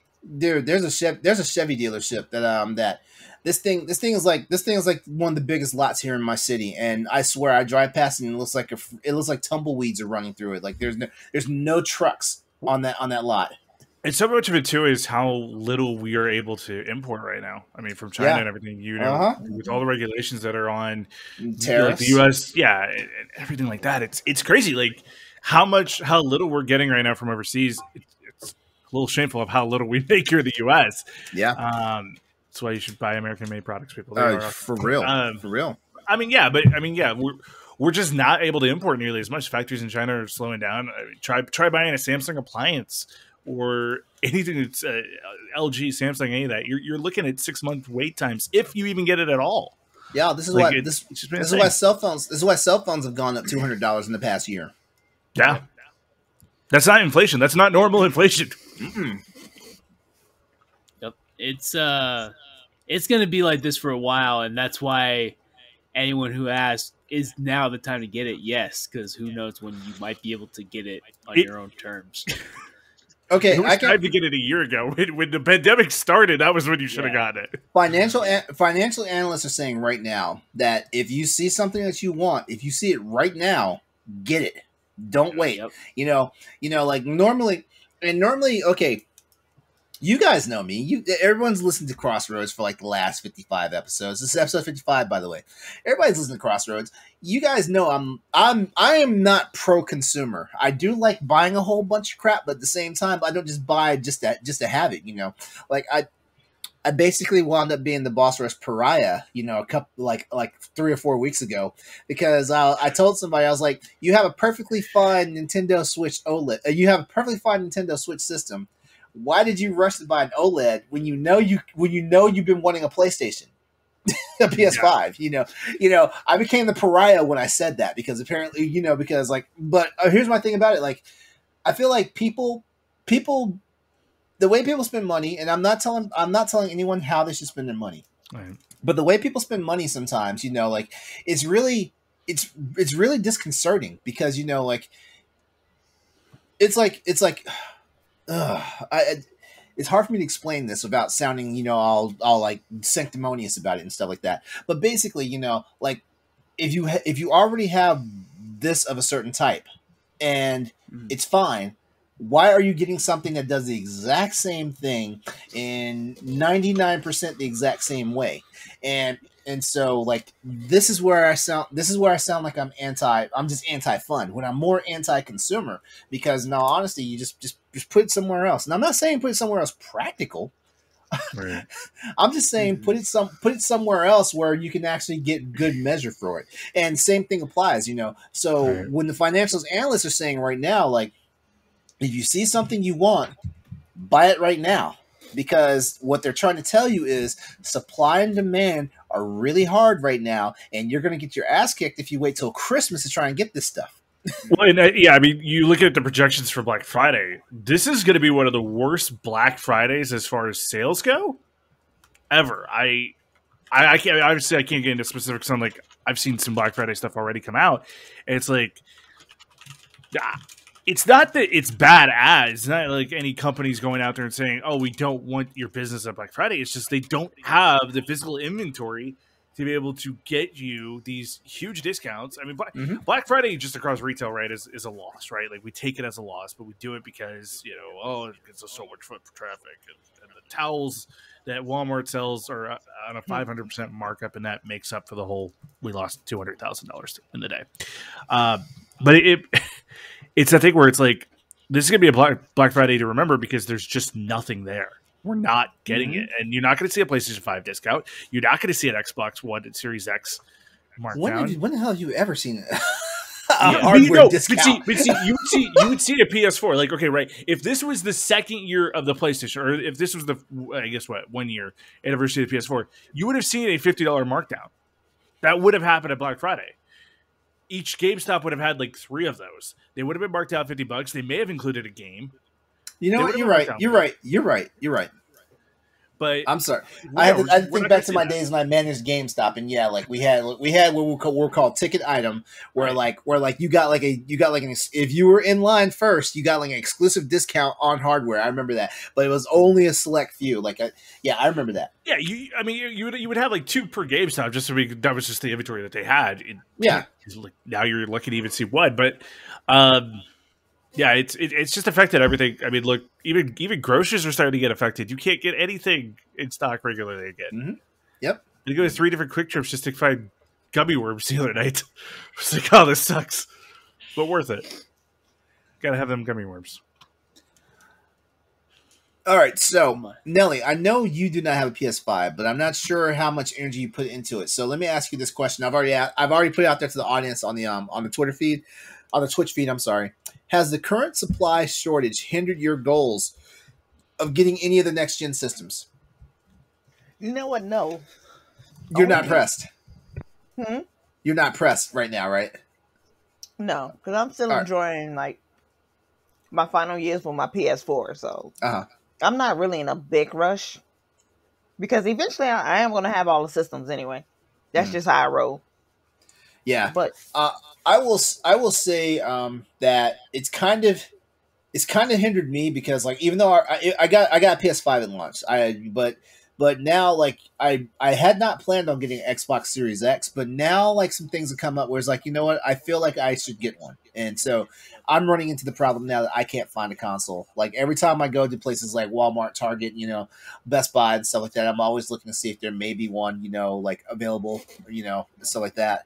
You know, like, shoot, like I don't typically impulse buy like video game systems, but whenever I find an Xbox Series X, I'm gonna have to impulse buy that. Yeah, same here. I'm looking because as soon as I can, I'm grabbing it. I looked at a Walmart and saw the Series S, and it was like, I almost did it. I almost bought a Series S, but I was like, wait, you know what? I know the type of person I am. I'm going to regret if I buy that. Same here. I'm going to regret the exact same thing. Yeah. Yeah, like if I was just an average game, you know, and you know what's stupid about me is the fact that, you know, I have a PC. So technically I already have a way to play these games, you know, at a top tier quality. But it's like I will go ahead and spend the extra $200 for the Series X, you know, and not have to worry about this crap, you know. What's funny is today, see, that's my bitter consumerism right there. Like if I'm gonna get it, I'm gonna get the best. Today I had the thought of, man, I really want a Series X because I want to play Portal 2.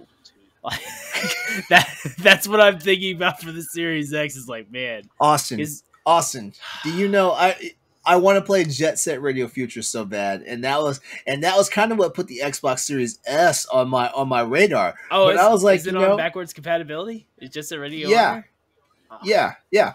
But here's the problem though. Like once I own the system, I know I'm going to get more games for it. It's just not going to be that one game. Yeah.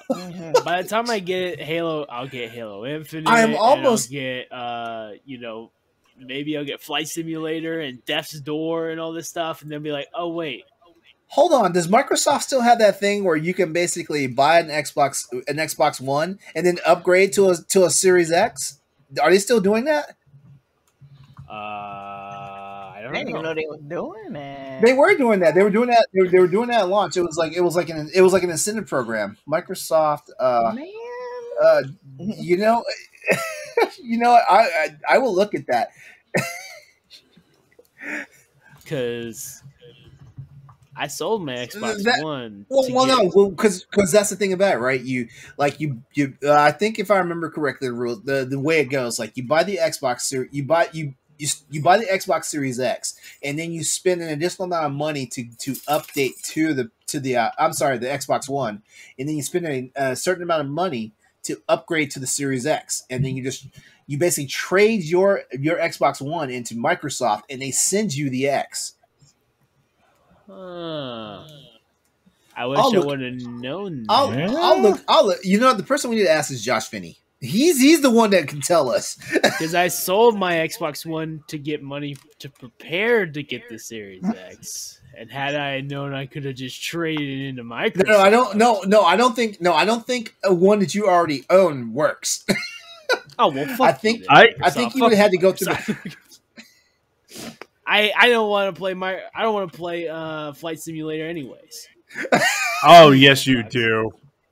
Oh yes, you do. If I wanted to do that, I would just fly here. I can fly here. All right, are we ready to wrap this topic up? Yeah. I'd pay to see you fly a plane, Austin. Austin's starting to get salty. I'm always salty. Always salty. Out of all the flavors, you choose to be salty. Hey, salt and vinegar. That's my flavors. All right. This is also a good topic. I'm glad we spent some time on this. All right, but let's go ahead. Let's get on to our next topic, and we got our new and notable games coming up after that, and then we got our conversation topic for tonight. So here we go. All right. As a matter of fact, this is going to be pretty fast, actually. All right. So Ghost of Tsushima and Monster Hunter Rise win the grand award at the Japan Game Awards for 2021. This comes to us from PlayStationLifestyle.net via Zarmina Khan. Thank you very much.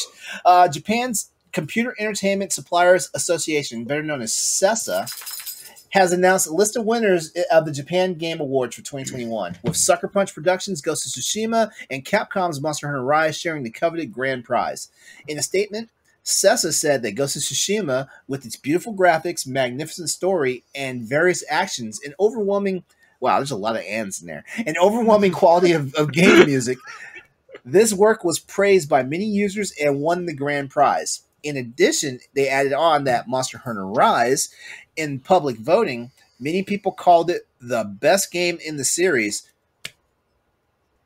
I didn't vote on this, so I would not have called this the best game in the series. But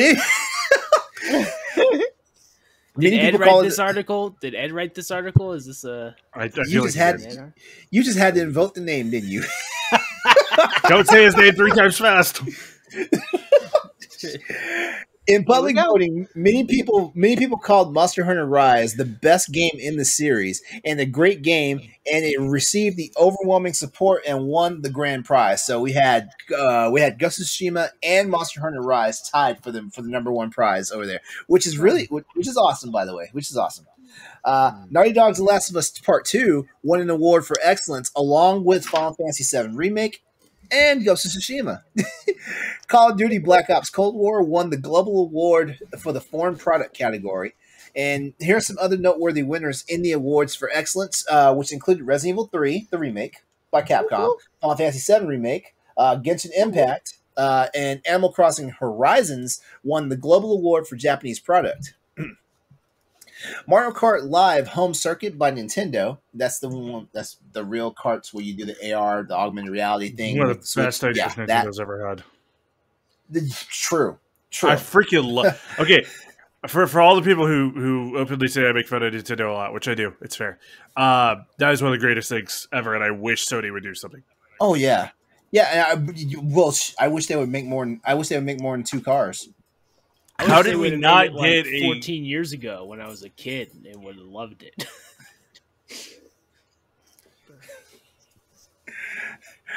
All right. Mario Kart Live Home Circuit took top honors for the Game Designers Awards.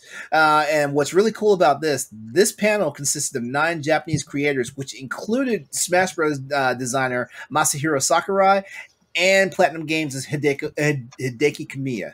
So, you had peers in the gaming industry actually voting on your games. That's some cool shit because, usually when you hear about these game awards and stuff like that, it's usually a bunch of snobs that don't even play video games that are voting on this crap. And here's a real fast plug because I'm a Monster Hunter player. While Monster Hunter Rise is currently on the Nintendo Switch, gamers who got to experience Monster Hunter World and Iceborne on PS4 should probably take note that the PC version of Rise was announced recently and will be launching on Steam January 12th of next year, with a demo on the way next Wednesday, October 13th. All right. So, guys, question time. Yeah. Ghost of Tsushima continues to take home awards. I just want to know, have you guys played this game? It's an easy question. It's an easy question. I haven't. It's on my list. But the director's cut's out, so... Yeah, the director's cut's out, yeah. I'm saying...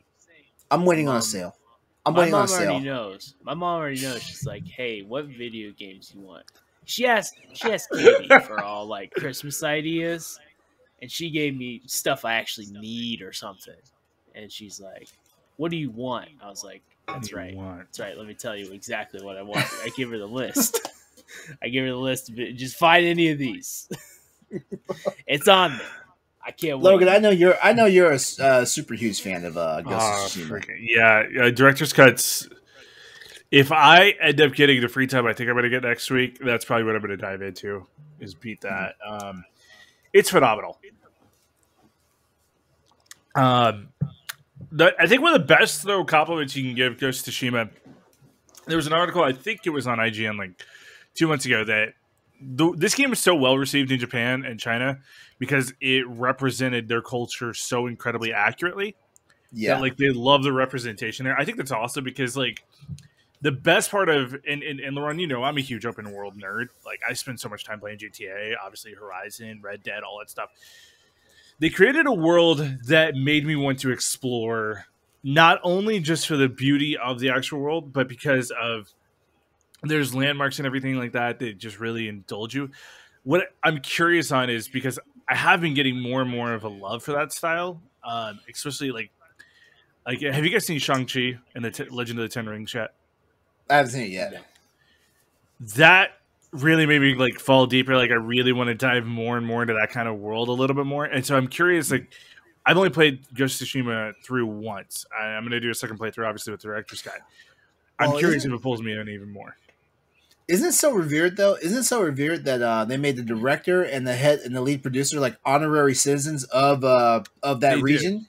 Yeah, they did, and it's just incredible. I mean, and there's just it. Okay, so also you know how like you were complaining about Valhalla, right? Of being really repetitive. Ghost of Tsushima is repetitive in a sense, but they give you different styles to attack, right? Like every player who plays Tsushima has a different way of going into combat. They have a different way of how they're going to block, and the level of aggression. It's a way like, or it's the same like way that like I know people love Miles Morales, right? Because you can play a couple different ways. You can block a little bit more. You can use Venom a little bit more, or you can just use gadgets, attack, whatever it is. Ghost of Tsushima gives you different varieties in how you're going to attack, how you're going to block, and how you're going to be this legend. While putting you in one of the most beautiful worlds ever. I can't say enough great things about Ghost of Tsushima. It should win every award. And it's winning every damn award. I should watch this version of the Game Awards instead of the other ones hosted by that guy. He who shall not be named. Well, what I like, if you look at, I don't have a breakdown of all the categories here, but if you look at the categories, like these are some unique categories that they made for these games and stuff like that. And I feel like a lot of our award shows should actually take a note of this stuff because I mean, like some stuff is so generic that damn near any game can show up on it. Like for example, like we're going to use Game Awards for an example, right? Like how is Animal Crossing technically a multiplayer game? I mean, I get it. Like, I get it too. I get it too. But at the same time, like the structure of it is not a multiplayer game. Here's where I'll give Kylie a little bit of credit. Right, he has created awards that are unique to it. His esports categories are phenomenal. Yeah, my friend Kale, he's part of the BRE team. He's amazing. He covers esports. Esports.com.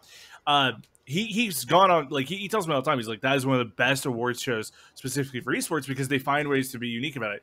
Trending Gamer of the Year is a great idea. It's a little biased, I will say that. Trending Gamer is a good one.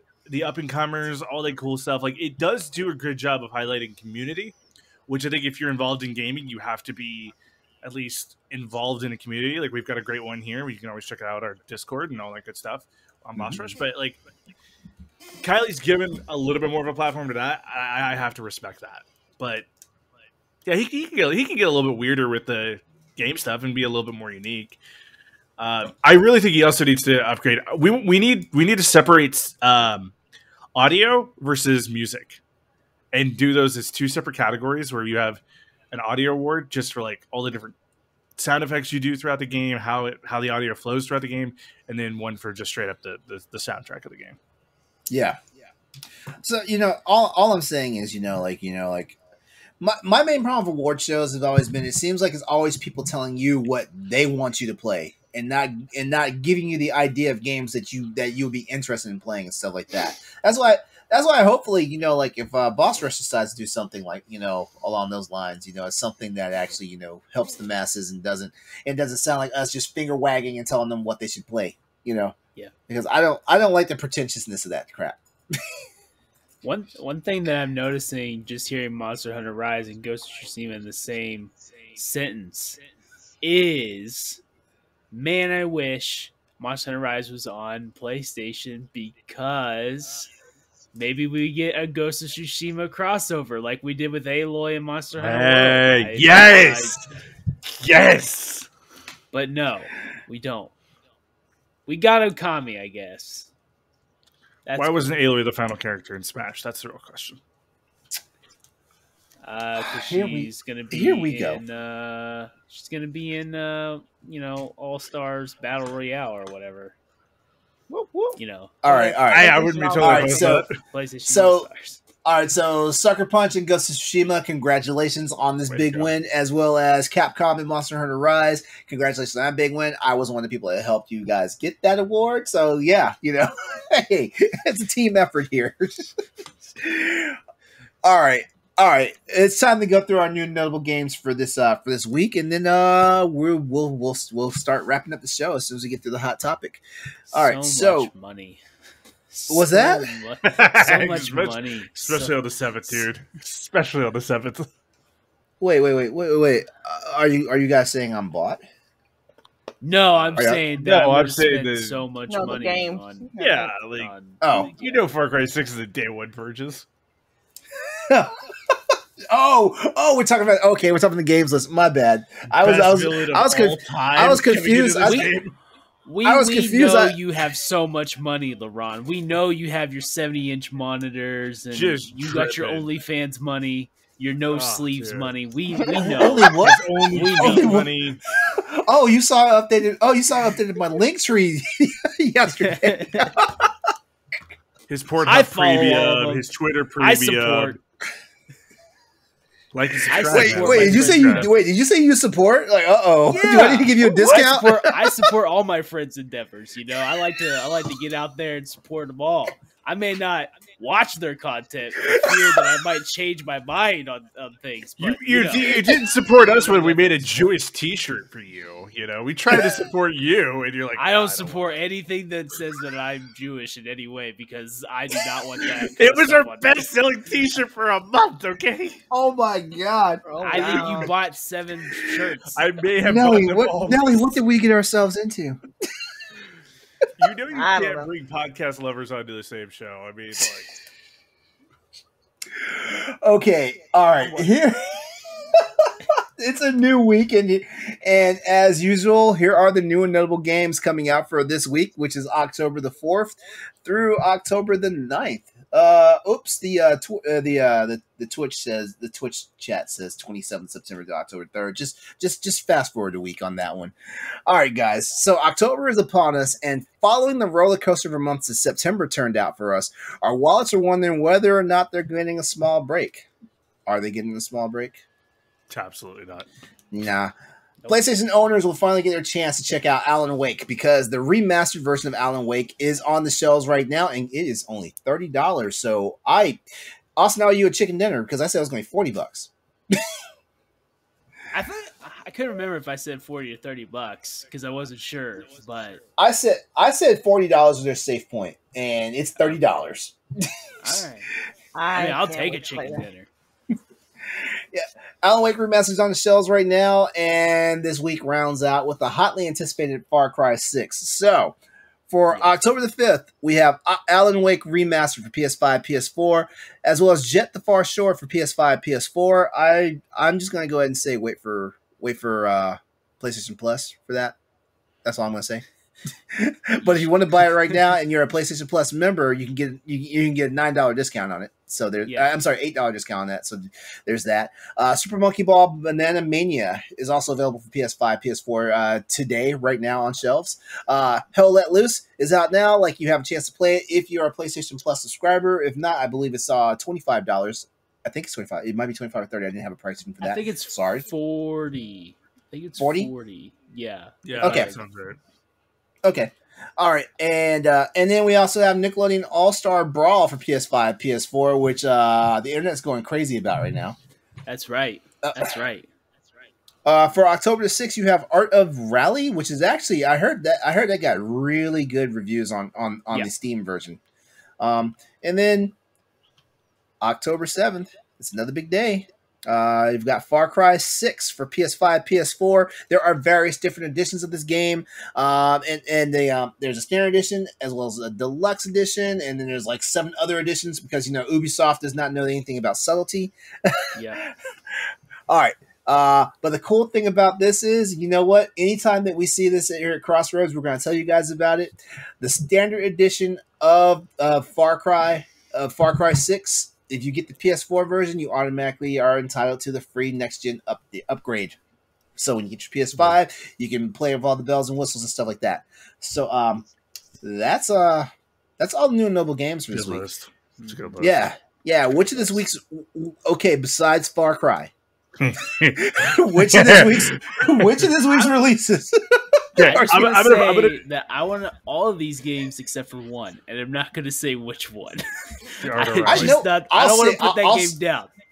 I'll say it for you, Jet the Far Shore. I'll say it for you. Oh, fine. Only because everything reminds me of like it's an exploration game. It's like the No Man's Sky type of stuff. I'm just like, nope, I'm out. That was the same vibe I got. That was the same vibe I got from it too. Like, and it's not really making me hot and bothered to play that game. Yeah. So like it's a damn shame I want to play Monkey Ball before I want to play Jet the Far Shore. I'm going into Far Cry 6 hoping it's my game of the year. Wait, which one? Far Cry 6 is going to be is your contender for game of the year? I'm hoping it is, right? Like Ken is it right now, right? And then dude, you get Far Cry 6 and if it has the story I think it does, ooh, that game is going to be incredible. I mean, Giancarlo Esposito. Oh, he's the best villain ever. It's something about that voice. I mean, he's already a really smooth actor, but it's something about that voice. Yep. I'm pretty sure like he could convince me to do some heinous shit if he really wanted me to. Like if he got me like in a bar and we're sipping whiskey, he'd be like, "You know what? You should come work for me." I'll be like, "I'll do whatever you want, man. Sign me up." Yes, Daddy. Sign me up. I'll be like Jesse, man, from Breaking Bad. I'll be like crying and stuff. I'll be like crying. I'm like, I can't believe I'm doing this, but man, that guy's too smooth, man. He's got me good. Wow. Like a fine wine, just gotta take a long sip. Ooh, man. I swear, like every week we learn more and more about Austin and his limits. Oh, the only limit is when you tell me where you find my limit. Find my limit, and look. I keep every week I keep getting thrown by something you say or something you do because like last week's fun for how you're going to get games for the holidays. Like, dude, yeah. I can't be an accomplice of that with that because your wife's not going to come murder me. She's not going to come to Virginia and kill me. I think Giancarlo Esposito saw how I was running that sperm game, and he's like, you know what? I need this for my cocaine business. So he sees something in me, I'm pretty sure, and I'm willing to be a participant. It's just amazing that you get paid for that. Austin's being his own mule. Yeah. Literally, he's tugging his own mule, yeah. Yeah. Listen, I'm shipping them out. It's got different names on there. Jesus Christ. Make sure you stay hydrated, bud. Are we already in the episode After Dark? Yeah, pretty much. Let me tell you, I'll get more into how the business runs whenever we get to After Dark. I'll tell you how it runs. Hey, Austin, didn't you have some news for us? Yeah. I can't believe you forgot to put this on the list, LeRon. I can't believe you did, but Blue Point, they're bought. They're here. Ooh, they're finally here. I did forget that. Oh, we got a shiny new toy. Oh, and already some rumors that they might be working on their own thing. I've also heard rumors about Bloodborne. I've heard that and the Metal Gear Solid rumors. So there's too many rumors going around. But I will say that one of the developers did say that they want to eventually work on their own thing at some point. Yeah. Whether that's now or way down the future, who knows? But I feel like this Blue Point studio is so good they could expand and they could do 2 games at once. They could remaster. Man, Sony's gonna shackle them to that desk and be like, "No, you're gonna remake every PS1 classic ever." I hope if it ever had a red label, like you're remaking it. Listen, I love Bloodborne. Okay, I love Metal Gear 2, 3, 1, all of them, even 4. But let me tell you, fuck all those games. Make me the Resistance trilogy now. We need Resistance trilogy the trilogy right now. That's what we need. 1, 2, and 3. That's what I need from Blue Point. You know what? I'll give it that. You know what? And yes, let me tell you, I agree. Me and Giancarlo Esposito, we'll make sure it happens. You know what I'm saying? We'll make sure it happens. Jesus. I'm just seeing. See, when you say it like that, I'm just seeing. Don't think about it too much. Don't think about it. I'm just seeing. I'm just seeing the Grand Moff from the Mandalorian with the dark saber, just strolling up out of a TIE fighter. Look, I've known Austin almost 3 years now, and I'm learning so much tonight. Learning so many things. Yes, congratulations, Blue Point Games, on I would say a promotion, but yes, like the news was spoiled like 6 weeks ago, but we finally know. Like, you welcome to the family. There's also the Fire Sprite. They purchased some of their old studios they got back. So now it's like Sony Liverpool is back together, kind of, weirdly enough, but under a different name. Yeah. That's another thing. That was kind of confusing, but from what I read, it's like another studio that they used to be owned. They're now buying it back again. I remember reading up on that. So. All right, everyone. That's all tonight's news topics and stuff like that. We're going to go ahead and roll right into our big topic, because I'm actually proud of myself, because I actually found a very fun topic that we can talk about tonight. So you guys ready? You guys ready to dig into it? Let's do it. All right. Tonight we are talking about physical versus digital gaming. How do you game? How do you roll? How do you do this damn thing? All right. So, as usual, I always have a setup for this. So let me talk about it, and we'll do it. And looks like one of my links are broken. Sorry to you guys out there in the Twitch stream chat. Sorry about that. Okay. So, when it comes to buying what you're going to buy when it comes to physical and digital games, after choosing which game you want to buy, your next biggest decision is going to be which format you're going to buy it in. Are you going to get it physical, or are you going to get it digital? Digital games have exploded in popularity over the past decade, thanks to systems like the Xbox 360, the PS3, and the Nintendo 3DS, and all that stuff. Yes, like it's a thing. Switch so much didn't have that. I'm sorry, not Switch. I'm sorry, Nintendo Wii did not have that. That's why I didn't mention it. But there is a downside to their added convenience of digital purchases. Let's get to talking about this. Digital games, incredibly convenient. Yes, they are. You can buy and install digital games from your console or your PC without even having to leave the couch. Booyah. Plus, many digital games can be preloaded and once you've pre-ordered them. Sometimes as early as 96 hours in advance. Meaning the entire game will be downloaded and ready to go the second its release date hits. I like that. I think that's cool. You can even buy digital games via PlayStation, Xbox mobile apps, which I have done that a couple of times. Felt kind of dirty doing it, but I've done it.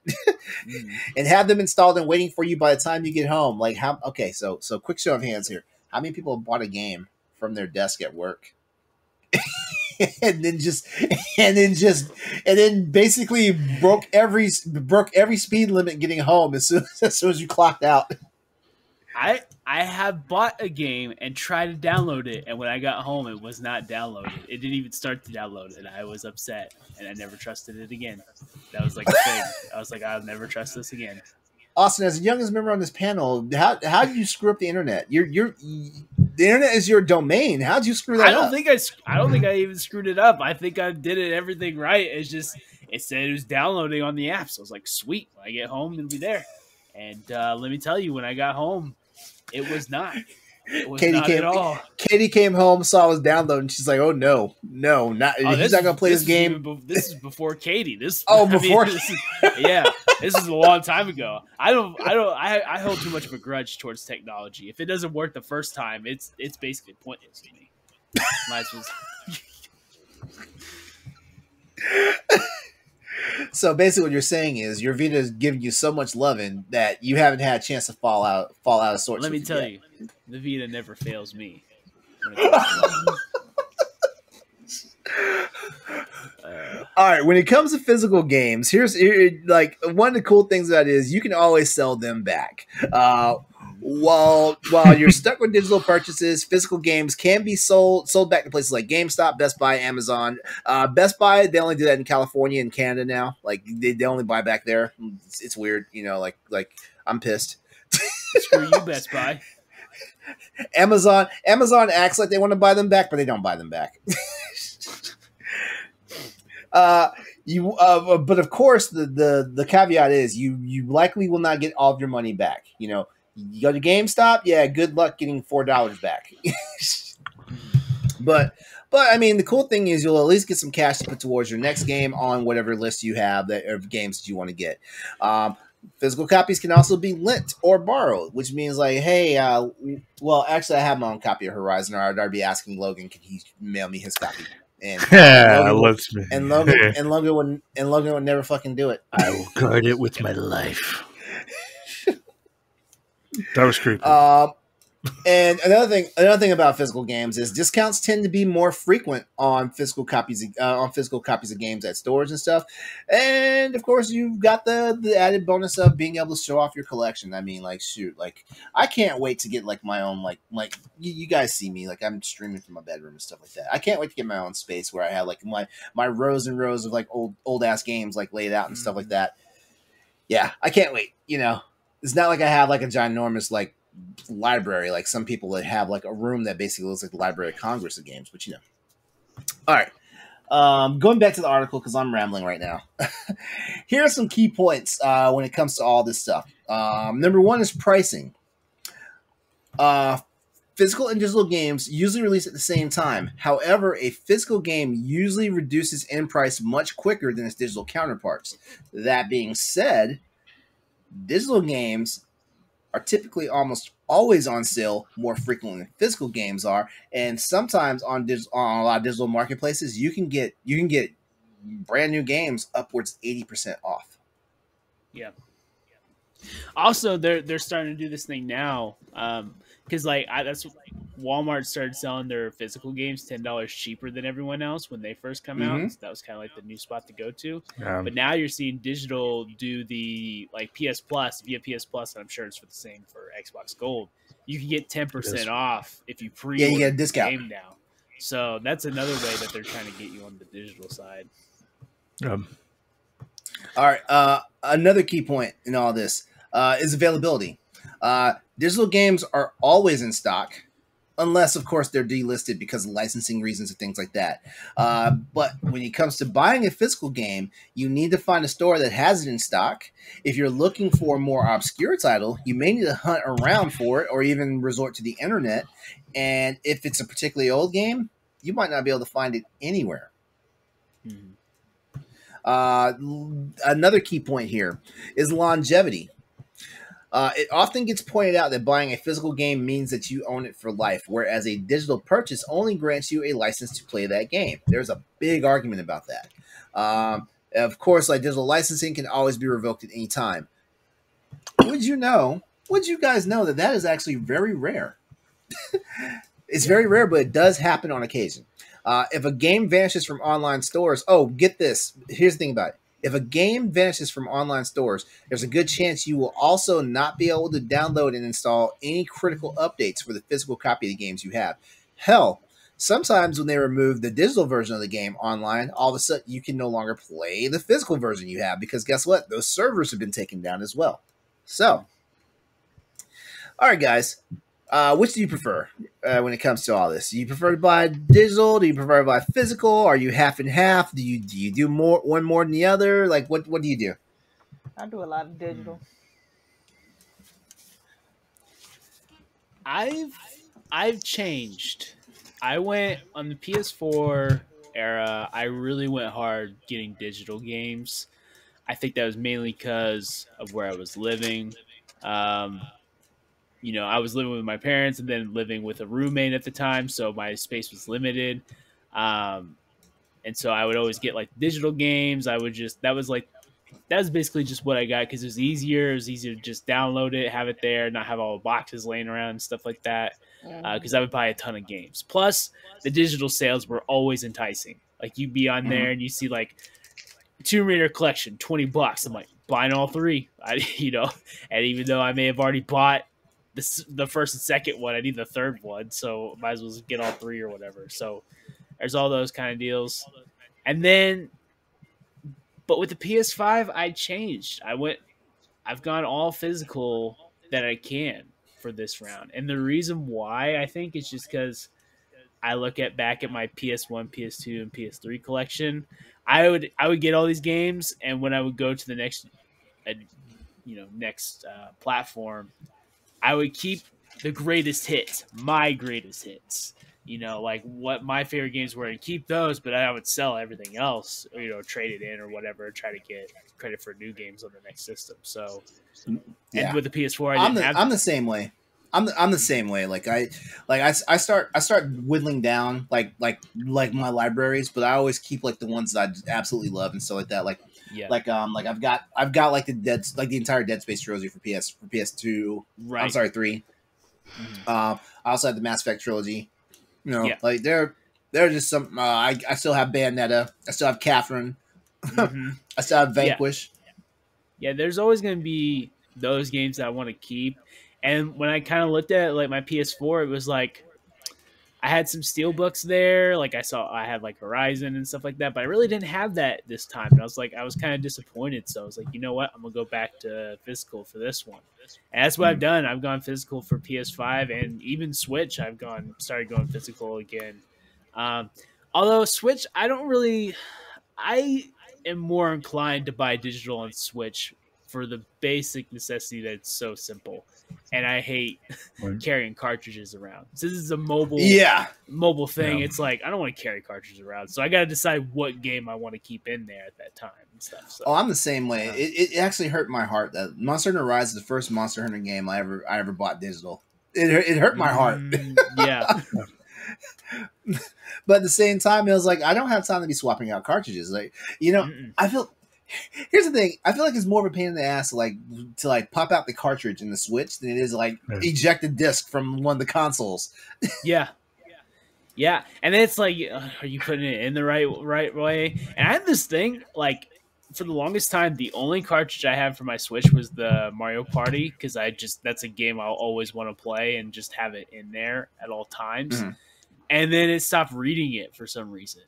Even though I never really took it out, I just left it in there the whole time. It would stop reading, so I take it out and blow on it, put it back in, and then it kind of reads. But I was like, man, so Switch, I'm a little less inclined to do physical, but PS5, I've done all physical except for like games that have physical copies.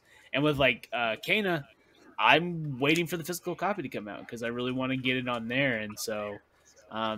And plus, I have my own house now, and so I have more room. I have stuff to, places to show off things a little bit more, and so I like having those physical versions. And stuff it's easy to do that. It's easy to do that when it's on your own terms because I live with roommates and stuff like that. So I'm one of those people where I don't try to have my space roam into their space and stuff like that. Right. So everything's all in my room or in the garage. So there's that.